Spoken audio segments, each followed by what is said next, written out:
I see Matt. Okay, wonderful. You guys, welcome back. We are going to be talking about the power of the past today.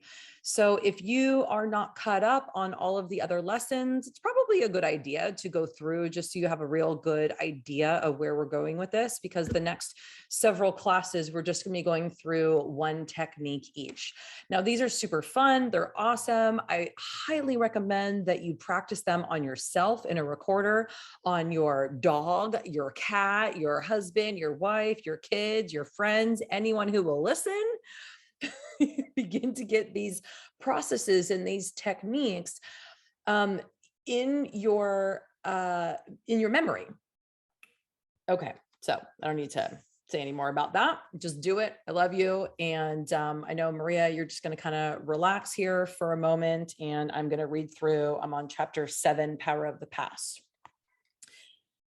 The seminar in New York was going as planned. I had requested a volunteer for a demonstration. I asked if any of the participants could think of a negative event that, when thought about, brings about negative feelings and emotions. A young dark-haired woman in the second row raised her hand. As she walked to the stage, I noticed her stark attire. She was wearing an ankle-length black dress, black shoes with heavy heels, and dark hose. While a woman in dark clothing is not an uncommon sight in New York City, it made this woman appear vulnerable and sad. Her name was Nell, and she was a native of Manhattan. I started by asking her, when you remember the event, is it in color or black and white? Now, I just want to make one highlight here to say that he didn't ask what happened.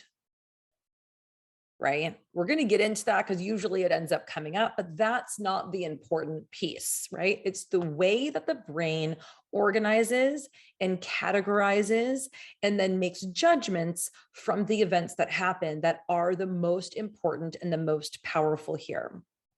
And when we're dealing with any type of change therapy, well, not any type, but certainly this one. And she says, I don't see anything at all, she replies. I was surprised by Nell's response. When asked to access the memory, she never rolled her eyes up to the visual field where a picture would be found. Clearly, Nell was not a visual processor. I then suggested that she raise her eyes up and notice whether the memory is in color or black and white. She vehemently refused to do so, and instantly fat tears sprang from her eyes and streamed down her cheeks. In that moment, I knew that Nell would benefit from the power of the past technique.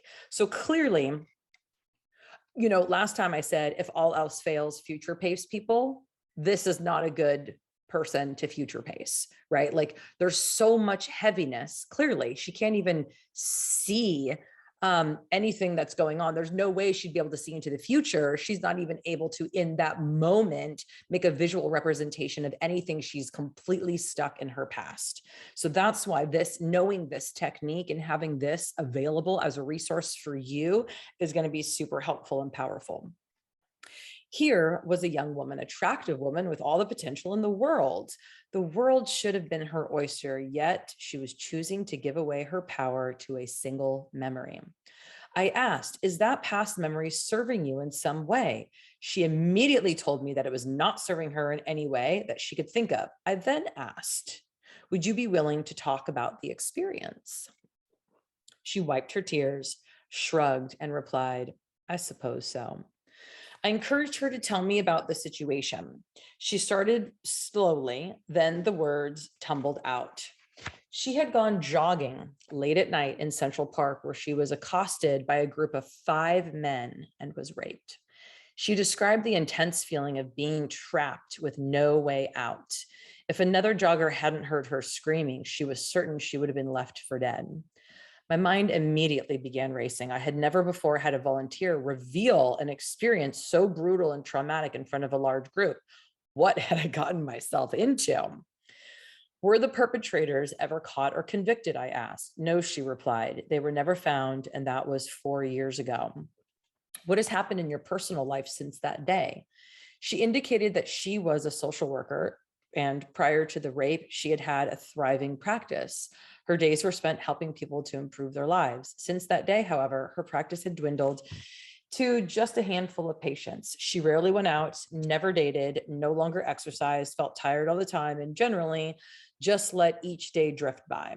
When Nell finished talking, her shoulders were slumped and her limp hair hung on her face. I just can't stop thinking about it, she said. Nell's behavior is a prime example of giving away one's power to the past. Now, a lot of times what happens is people are not able or willing to actually access that kind of deep trauma, which is totally fine because it's not necessary to move forward, but having this kind of information does give him a little bit more leeway. What do you think is worse? I asked her, being raped once or being raped over and over again for 4 long years? Her head shot up and she stared at me, eyes wide. How can you ask such a question? She said, neither is good. And the thought of being raped over and over again is terrible. Without your knowledge now, that is exactly what your subconscious mind is doing. As long as you are unwilling to forgive, forget, and move on, your subconscious mind must keep the memory alive. Nell blinked at me, and I could see the light of understanding behind her dark eyes. Think of it this way, I said. If you leave your lights on when you go on vacation, you will come home to a high electricity bill, possibly much higher than you expected, because you used up so much energy. Now, you are using up so much energy on this one past experience that you don't have any energy left for your current life. It's as if you've left all the lights on and the air conditioning on full blast for 4 years. No wonder you're tired and your career is at a dead end. Nell's head bobbed in agreement. I glanced at the faces in the group and noticed several other nodding heads. Do you always wear black clothing? I asked. Yes, she replied. I actually have a colorful wardrobe, but I never feel like wearing it. It was now time for intervention. I asked her, would you be willing to consider the event as if it happened behind you, somewhere in your past? She nodded. How far back would you need it stored? At least 200 feet, she said. I now wanted to know if she was bringing that past event into the future. That's fine, I told her. As you remember the event now, are you in the event or are you looking at yourself from a distance? I've now put it behind me, she said. Is there silence or is there sound? So you can see as we're moving through this that he's using all of the different learning modalities that we talked about, right? Now, all of us use all of our senses to learn, right? I mean, I think that actually Jody asked me that question. She was like, well, what if I'm really high in all of them, visual, auditory, and kinesthetic? But I mean, that's awesome. I mean, there's no one better way than the other. We all learn from all of the different modalities. Anytime that there's input that is put into our system, it gets stored and organized. However, there typically is, 1 or 2, or sometimes 3, it's fine, ways in which we kind of prefer to understand the world. Like I am very low on the visual. It's not that I can't see. It's not that I am not stimulated by visual things. It's not my most important thing. Like if I have to choose between feeling good or looking good, I'm always going to go with feeling good. That's just my primary way of valuing, different things in life. So he says, is there silence or is there sound? I can hear the men jogging and laughing, she said softly. What happens when you speed up those sounds so they get faster and faster, as if you're turning up a record player and the speed is going so fast? Can you no longer discern what's being said? Is that less intense or more intense for you? Definitely much less intense, she answered. Now take a little break and look around the room. This is called a break state. Yeah, right. I know. And you'll notice that like really powerful speakers, people who are on stage doing things, hypnotherapists, regular therapists. I mean, anyone who's like really proficient at what it is that they do, sometimes they notice that they're doing it and sometimes they don't. Sometimes there'll be like a random joke that somebody tells like in the middle of something really deep and you're like, wait, what? Because psychologically and emotionally, we need to like take a chill for a minute, right? Like just continuing to go down the emotional road and like looking at the thing that we're looking at is like, it's overwhelming. We have to step back from it for a moment and then come back to it. And in hypnosis or guided meditation or anything that you're doing, anytime that you go, okay, like you're kind of in a mental space doing whatever the visualization is, Anytime that you like have them open their eyes and look around the room, or even with their eyes closed, focus back on their breathing, focus on their toes. You mentioned different parts of the body. They come back into their body and then they can go back into the mental state. And it's that much more powerful. The brain, the way that it organizes the information, it solidifies it that way. It's also a way that we chunk information so as to learn it more powerfully. Hey, Miss Jody, welcome. So we are in chapter 7, Power of the Past. So while she gazed around the room, I addressed the audience to let them know that I was having Nell look around the room to bring out about a break state. I then turned my attention back to Nell. Go ahead now and remember the event. How do you remember it now? It feels much less intense, she answered, her face brightening. Nell, what do you think might happen if you were to take this memory and remove it from your everyday awareness? I asked. I really believe it would free me to use my energy toward accomplishing my goals. Would you be willing to start exercising again? Of course. No longer running at night, so this can never happen to you again. I was asking Nell an important ecology question. When dealing with people's past situations, find out if the changes you are making will bring about any negative response. In other words, is the negative impact of the change any greater than the negative impact of the distorted thinking? And this goes back to our earlier questions that, like, if this was an actual client that he was working with, these are the kinds of the outcome questions that we went over. This is where he would gather some of that information. Now, obviously, he's doing that live with this woman on stage. So there's not like a pre-assessment, right? Like all of those questions that we went through before, getting the visual, the auditory, the kinesthetic, the outcome questions. If he had done all of that, this might have been a little bit different. But again, he's like live on stage with a person. Okay. She said, I would never run at night again. She agreed.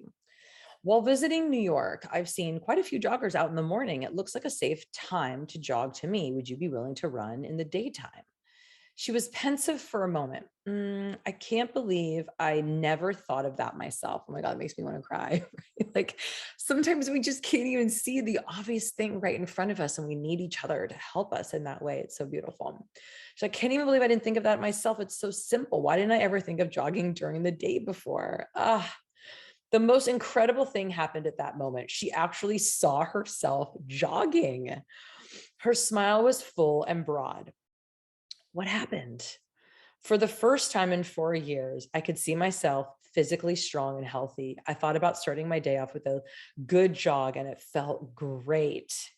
Was it in color? Yes, she said. It was in brilliant color. Does it have your favorite music in the background? It does now, she laughed. Are you in the event jogging or are you looking at yourself from a distance? Now notice all of these questions. See, questions like this allow an opportunity for things to happen. It's like if I say right now, are you thinking of a red elephant? Well, you weren't 10 seconds ago, but you sure are now, right? So every time we pose questions like this, we're leading them in the direction that they want to go, right? This isn't about like controlling other people. They've said, I want to go in this direction. So we begin asking questions. Is this the direction? Is this the direction? Is this where you want to go? Yes, yes, yes. She says, he says, are you in the event or are you looking at it from a distance? I'm now in the event and it feels wonderful to be running again, she replied. So what's happening in the past event now? Well, I really don't want to think about that now. But when I do, it's in black and white. There's no sound and it's still like a photograph, she said. If you could go back and reclaim that time, what might be a more appropriate thing to do at that time of night? Well, I could be reading, watching a movie, hanging out with friends, anything but going out jogging in the evening. Now, let's pretend that's happened just for a moment. How would your life be different? She was animated now, and she described her thriving counseling practice, good health, energy, fun with friends, and a fulfilling romantic relationship. Is there any reason you can't accomplish these goals starting today? No reason I can think of, she said, shaking her head. Now, one more time, remember that past event, I said. As soon as I noticed her thinking about it, I added, now put it into a picture frame behind you, right? So then like you're creating a boundary and putting it where you want it. I'm going to go in your behind.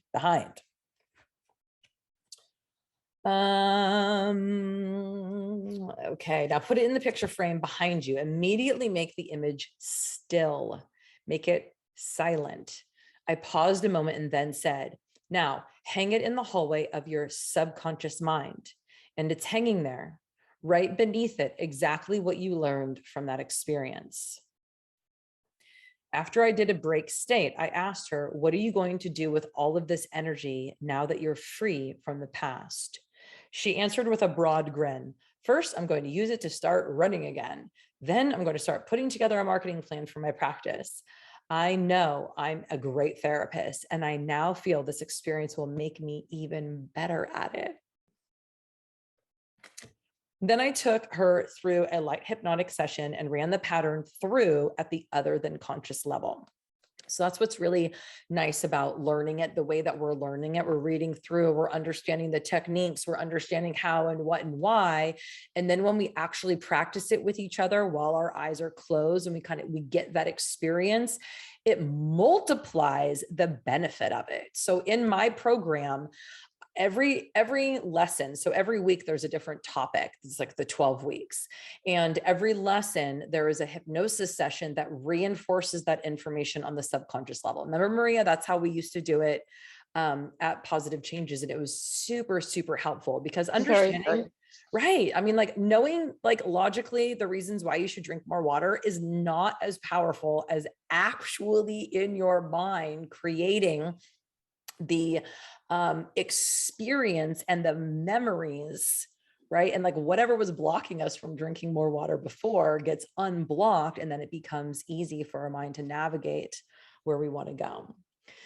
When Nell arrived at the second day of the seminar, it was as if a new person had enrolled in the class. She was wearing a flowing yellow dress with colorful sandals. Her hair was in an attractive, styled up, and her makeup was on, no longer severe, was fresh and flattering. What everyone noticed was, however, was Nell's dazzling smile. I overheard several comments about Nell's transformation from other participants, especially those who had known her over the past 4 years. Everyone marveled at how one simple technique had made such a shift in a young woman's life. And literally, it's just organizing the information that's already in our mind in a different way, which opens us up to possibilities that are really quite endless for us. So what are the steps to the power of the past? 1, isolate the past event as something the subject no longer needs, wants, or desires. And obviously you got to get their buy-in to that, right? Like if for whatever reason they're not wanting to like let it go, then this is a different technique that is necessary. Number 2, ask the subject to communicate with you about the event. If it's in color, ask if it's less intense in black and white. And it's not always. So don't always assume that just because you turn the volume down on something, that's going to work for someone. That's another reason why it's really powerful and important if you're going to do this kind of work with people to have them respond to you in some way, whether you set up the the right finger for yes, the left finger for no, whether you have them verbally respond to you, or if you know them well enough to really get all of this information and the outcome questions ahead of time to then create the session for them, then that's powerful too. Okay, so ask the subject to communicate with you about the event. If it's in color, ask them if it's less intense, if it's in black and white. If it has sound, ask the subject to change the sound so that it gets faster or slower. Again, it totally depends on the person, what works for them. Always giving the mind options, right? Tell them you can speed it up, you can slow it down, what works better. If it's louder or softer, find out which one minimizes the event. If the subject is in the experience, recommend that the subject distort it, then categorize and organize the event by placing it 200, 300, whatever they need, feet behind them. And number 3, find something with which the subject can replace the past event. That's also important. And both of you know this, right? Like you don't want to leave a void. He's like, oh yeah, we took that out. And it's like, well, okay, well, what's in the place now, right? You always want to replace it with something positive. You want to know what your subject's going to do with their newfound energy. This is future pacing, right? Now that you have what you want, what does that mean? What are you going to do with it? Super powerful on the weight loss journey as well. It's like, okay, like imagine you already have your goal, then what? That was a transformation for one of my clients one time. She's like, I know if I could just get the weight off, I'd be able to keep it off. Oh, okay. So what's going to be different? Like, what are you doing at your ideal weight? And she explained it. I'm like, cool. How about just do that now? And it was like, literally like a bomb went off in her brain. She was like, oh my God, I could just do that now. Yes, exactly. But again, it was one of those moments where you can't even see the forest for the trees, right? You're just stuck in your own shit. Are they going to use it to improve the quality of their lives? Digging up the past serves no purpose if it doesn't produce positive results in the present or future.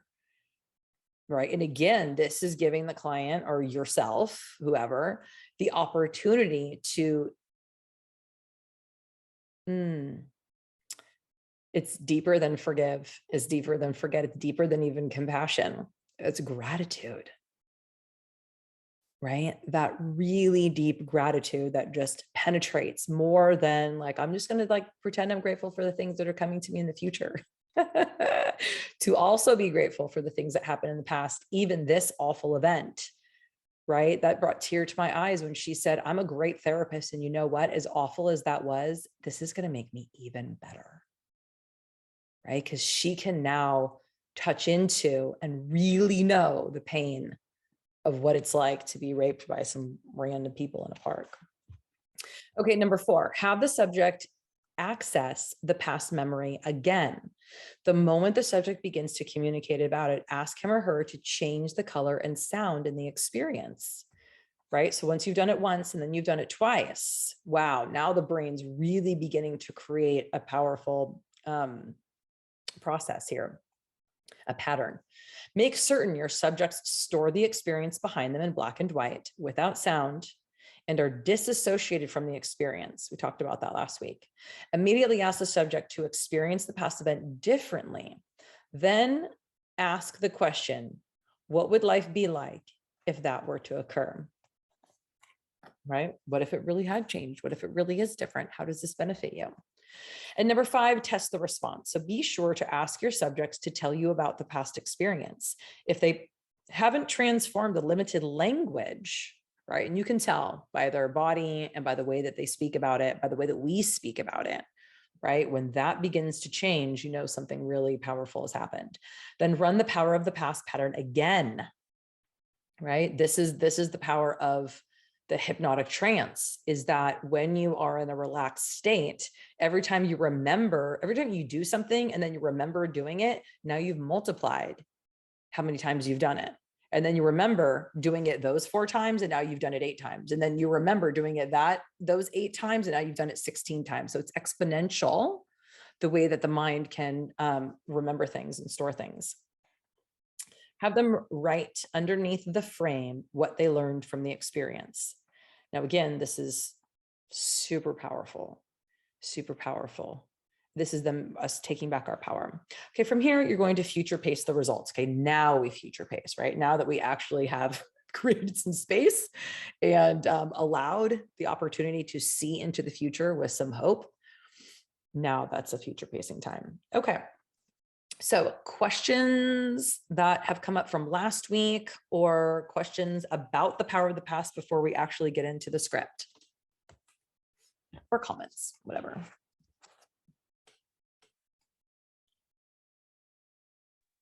Definitely going to use this technique on myself and on other people because it's powerful consciously and super powerful subconsciously. I think everybody can, when using this technique, it will work. And everybody has crap they want to forget. Thank you so much for helping me to stop remembering in full color. Thank you.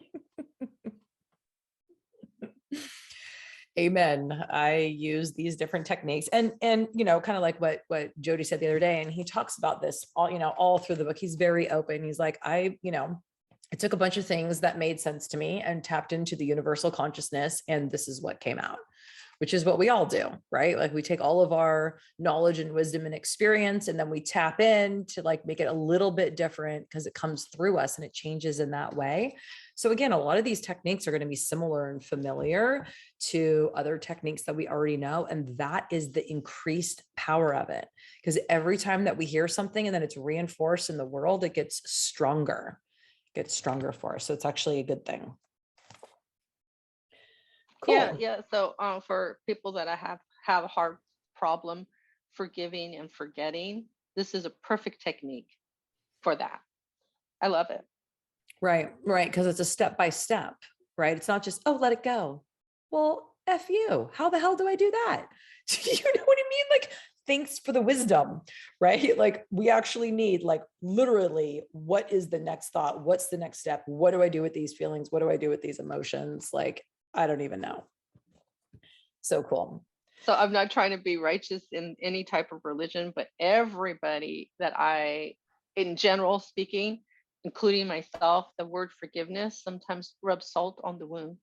And this technique will help to step by step deal with the logical and the emotional and the spiritual all at once without using those religious words. I love it.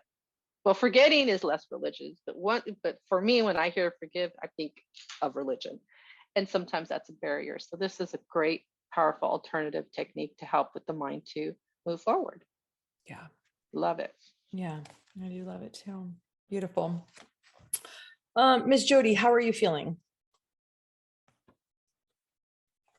Feeling great. Yes. Yes. How are you feeling? Awesome. Congratulations on your book. Is that all done and good to go and sent out or what? For the story submitted for editing. So okay. Sure, they'll come back with some edits. Yeah. Very exciting. Yes. Okay, so I would love, Miss Jody, for you to take the reins on this one and read through the script with us, nice and slow, because my brain often takes a minute to get the visual part flowing. So if you would just be intentional pauses, pregnant pauses. All right, so are we on the same page? You know where we're at? Power of the Past script? Yes, it's in 127 in my book. Okay, and 120 in mine. How this happened, I'll leave it to the gods. Well, at least I have it. Like, at least I know where it's at. Perfect. Okay, so did you want to do the setting up the left and the right and try practicing that? Maria, can you put your camera down so she can see your hands? Do you want to try practicing that, Miss Jody? Sure. I gotta find that one.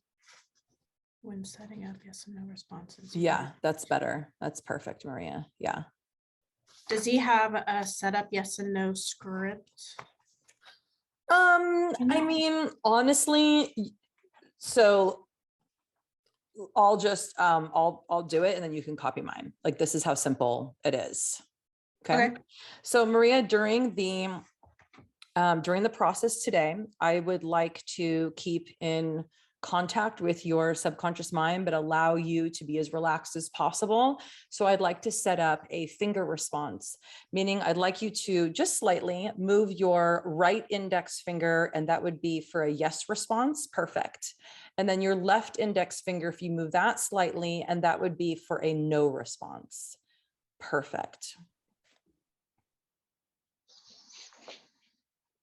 You got that, Miss Jody? Yes. Yeah. And can I ask a question about that? Yeah, of course. Okay. So he says the subject, it says to ask them to imagine that they're across the room, looking back at the body, and then place your hand on the anchor. Totally.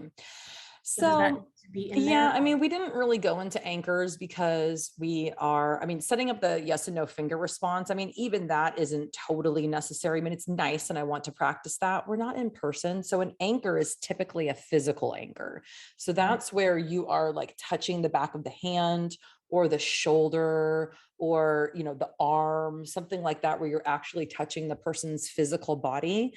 If Mhm. they're like super highly kinesthetic and you really believe that that would be like a beneficial thing for them, you can have them actually move their own hand onto their other hand. And again, you would set it up in the same way that I just did with Maria with the left and the right. Be like, hey, during this process, it's going to be really powerful for you to have what's called a physical anchor. So that's when we tie a physical touch to a thought, and it increases the intensity of it and the clarity of it. And they'll be like, okay, whatever. I mean, they don't even really know what you're talking about. But you can say, and then just do it like this. And I would always show them, be like, okay, so like anytime I say, um, set up the trigger, I want you to take your right hand and just touch the back of your left hand in the same place in the same way each time. Or you can have them go like this, right? Like anything that is physical Mhm. will be, when you tie it to what it is that you're saying, the emotion, the physical and the emotion, and will anchor those together. Okay. So the reason why that would be helpful or beneficial in the future is especially if they come across a time where they're like, oh my God, I'm feeling that memory, right? And they're not really totally sure of like how to organize it. They can touch that physical anchor. Like this is really good for quitting smoking, right? Mhm. Or even like, binge eating or something like that, where like if you set up a physical anchor, it's like every time they touch themselves in that same place, that same space, they come right back to that safe place. Okay. Does that Well, make and sense? it does, and I'm still familiarizing myself with the language in the context of psycholinguistics, and I was actually looking at the outline for disassociation resource. So Oh, I thought it was like the script of, so that's my bad. I thought, and oh, thank you cool. for all of that explanation. It's very helpful. I thought that was the script of like, I thought I was looking at the script of how to set up the yes or no, but I wasn't. Okay, you were flipping back and trying to find it, and I was like, Yeah. wait, why are we standing on the other side of the room? It didn't sound right, but I went with it anyway. Okay, all right. So we're back on the power of the past. Yep. 120, I think, in yours. Yes. Thank you. Okay, cool. All right, I'm going to mute myself just so that I don't interrupt you. And we will let Jody take it away. Thank you for taking us on a journey. Yes. All right. So just go ahead now and close your eyes. Take a deep breath and let it out with a sigh. From here, scan your body. And if there's any tension in your body, let that part of your body go loose, comfortably limp, completely relaxed. So relaxed and comfortable that any outside sound, any outside influence will simply cause you to go deeper and deeper inside. And the deeper you go, the more relaxed you become. And the more relaxed you become, the easier it will be for you to reclaim the power of the past.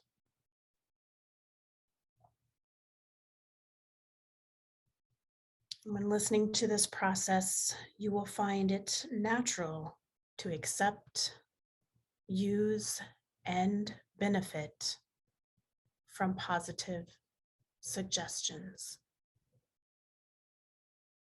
So this will be so. Shift your attention from the hands and feet to the legs and arms. Let your legs and arms go loose and limp.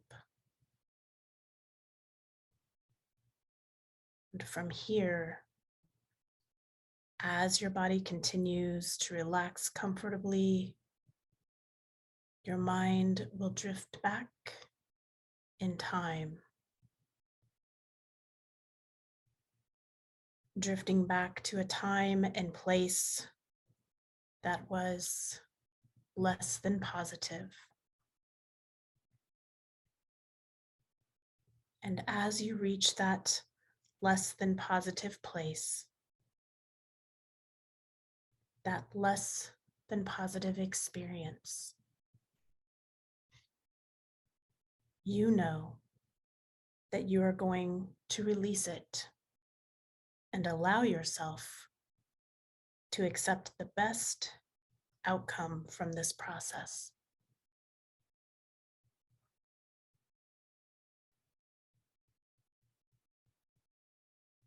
So as this memory comes into view,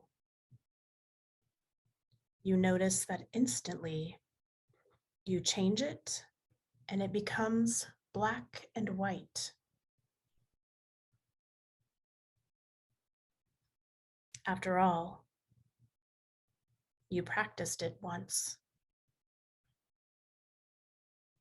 And now doing it once again is easier than you ever dreamed possible. Notice any sound within the experience, and that the sound actually speeds up or slows down, or perhaps just fades away. So that now the sound is simply gone. It's as if you have stepped into a silent movie. Even the event seems to drift back through time, no longer a part of your present experience, but rather something that happened a long time ago to a much younger you. After all, you're drifting back in time with your current skill sets, with your current abilities, with all the resources you had before you ever closed your eyes. And with this new perspective, you can experience this past event differently. In fact, you will find it natural to forgive, forget, and move on.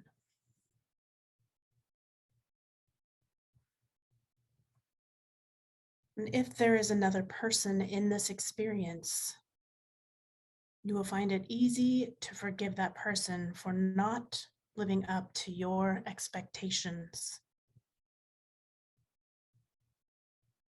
And it's natural for you to imagine that person forgiving you for not living up to their expectations.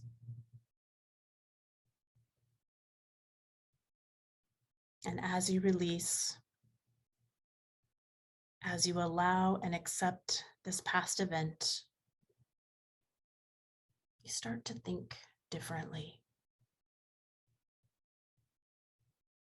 You start to imagine how you can better use that past emotion, that past energy that is now becoming motion, to improve the quality of your life upon awakening.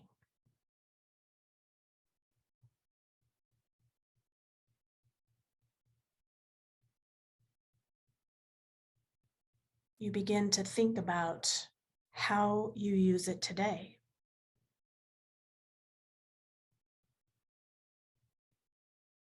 How you use it tomorrow,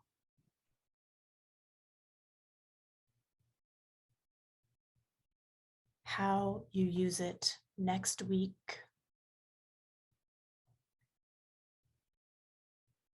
But most importantly,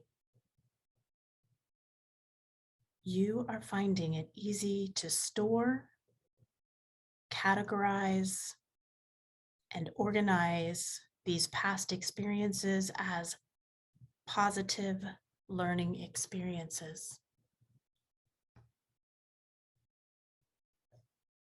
Now, I'm not sure exactly when this will all work for you, because your other than conscious mind is just getting started. There's a part of your mind that each time you listen to this power of the past technique will release the past, enhance the present, and help you accomplish your future goals and dreams. It could have already happened, or it could be happening right now. It could happen next week. Only you know for sure. So this will be so. What I'd like you to do is take a deep breath in. Hold that breath for the mental count of 3.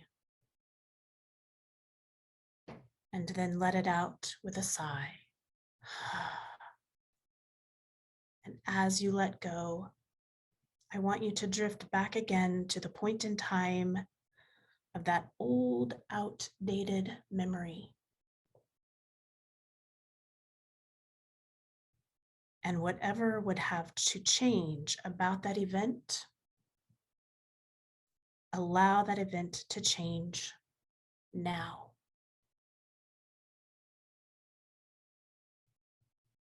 Allow it to change in such a way that the past memory would be stored in black and white. There's no sound around it. In fact, take the experience and allow it to play 200 to 300 feet behind you. Gone from your mind, gone from your thoughts, gone from your awareness. And each time you listen to this hypnotic process, you will find the experience becoming less and less intense for you until it is totally gone from your awareness. That may have already happened, or it might happen next week. It might be something you remember to forget a month from now.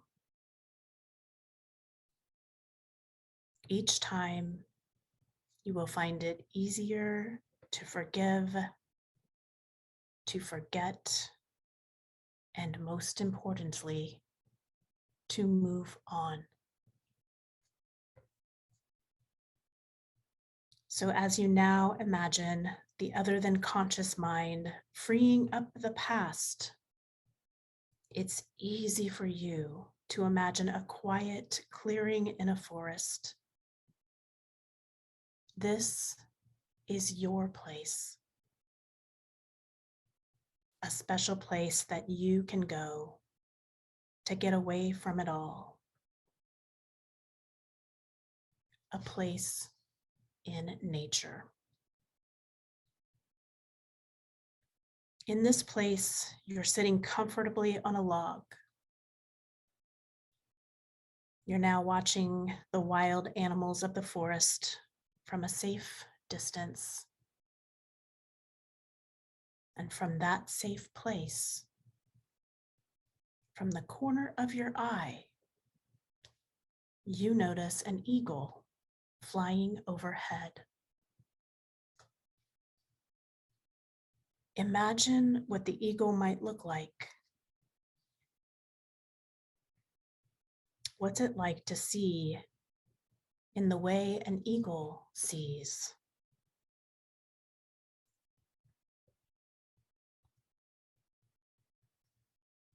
As you now imagine yourself flying like an eagle, soaring amongst the clouds and letting the wind catch your wings. Just then, from the eagle's view, you see yourself sitting comfortably on a log, and right there beside you is a present. You pick up the present. You embrace the present. You are totally caught up in the present. And as you focus on the present, you realize the past doesn't matter anymore.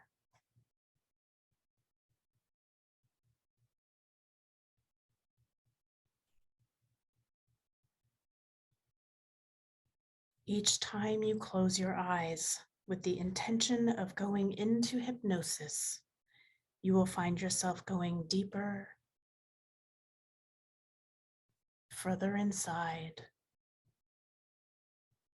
finding greater and greater benefit, so that upon awakening, you can take action and accomplish your everyday goals. Some of the goals you will set today. Some of the goals you will set tomorrow.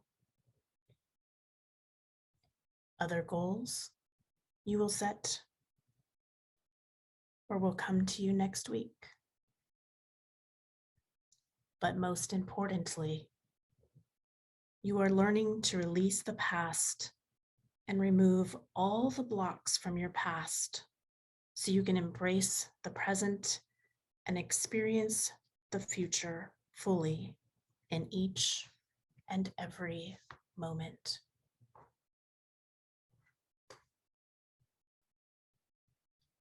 I'm going to count from 1 to 5. And as I count from 1 to 5, you will feel an eagerness to awaken and embrace your everyday life. 1, becoming aware of the room you are in. 2, you're becoming aware of outside sounds and influences. 3, you have a perfect memory and recall of all that you want to accomplish upon awakening. 4, every day and every way you're getting better, better, better, and better than the day before. And 5, eyes open, wide awake, feeling fine and in perfect health, better than ever before, and this is so. That was deep. Always water too, right? I always give my people water or like remind them to drink water. Hail to the water. Hail Cheers. to the water. Cheers. Wow, that was really powerful. I thought I was going in one direction. I went a different direction. I was like, I don't want to go in that direction. And my mind was like, but you have to. If you want,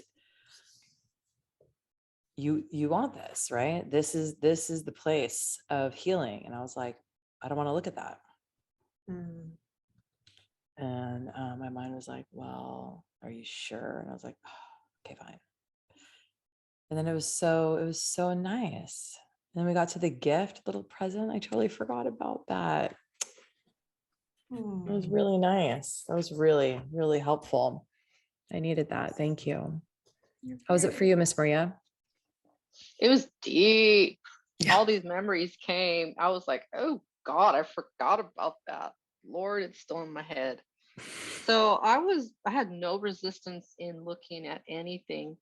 I don't know why, but my brain was reminding me of just a lot of shit that happened to me in childhood and current day, a lot of trauma. So it wasn't one, it was many. And I was like, throw that shit in there in the garbage too. I'm good. Because I didn't know that was still inside of me, or maybe I just didn't want to look at it by forgetting. And I put it all in black and white. It helped. I got a little confused on the present. Like, was it like a real actual present or the present moment? So I just went with a actual present, and I didn't get to open it, but it's in my hands. I'm like, yeah, don't know what it is yet. So it was powerful. Thank you. I needed that. And I probably am going to record my own session and do this one. Again, I loved it. Very cool. Awesome.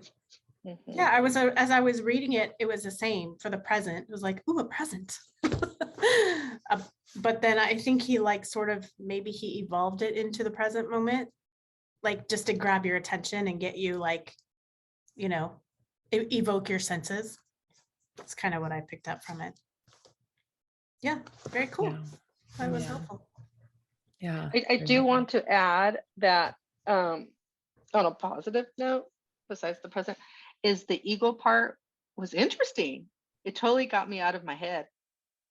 And I was in the sky, in the clouds, and I noticed I was trying to feel kinesthetically how an eagle would feel.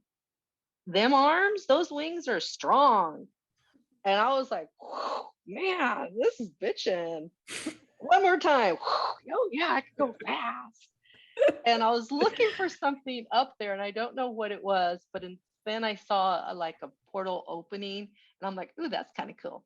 So, the whole thing was kind of cool. I like the ego part. Yeah, it really took me out of my head. Loved it. Very cool. Thank you for sharing. Amazing. All righty, ladies. So next week, we shall move on to the next one, which is the resource organizer technique, chapter 8. All righty. Anything that comes up in the meantime, let me know. And if not, I'll see you back here, same time, same place. All right. Sounds good. Love you both. Okay, thank you. Thank Bye. you. Bye.